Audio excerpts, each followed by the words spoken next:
See, Carl Jung, he was kind of Manichaean in his approach, and he tended towards thinking that evil, in some sense, was a separate entity.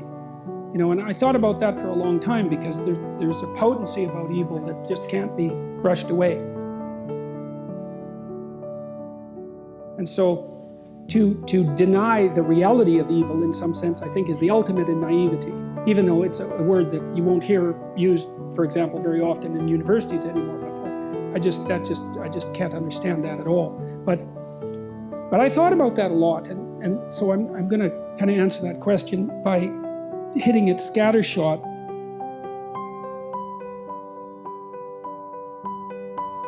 I think the answer is something like this, is that in order for there to be being, there has to be limitation.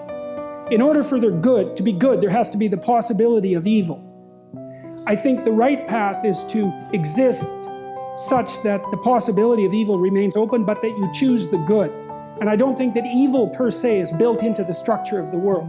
I do think that that's human. I think that evil is human. And I think it's understandable. I did a lecture that's online about the distinction between evil and tragedy.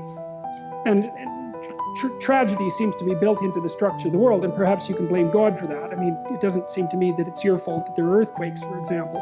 But it is not obvious to me either that it's tragedy that takes the spirit out of people. I think that human beings are actually equipped to deal with tragedy, but we're not equipped to deal with malevolence. That destroys people. And so I think that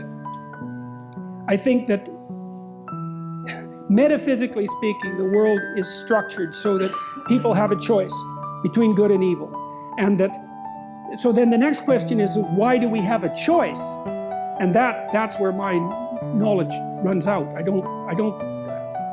Like the alchemists, for example, speculated that, and the Orthodox Christians also follow this line of reasoning, is that human beings in some sense are furthering creation by our actions and by our choices.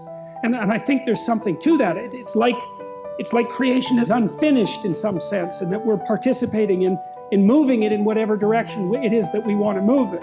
And part of that is that we have free will, and part of that is that we have the choice between good and evil.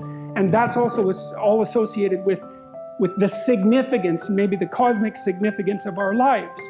And that strikes me as plausible. And I think the weight of responsibility that people feel existentially is an indication of that.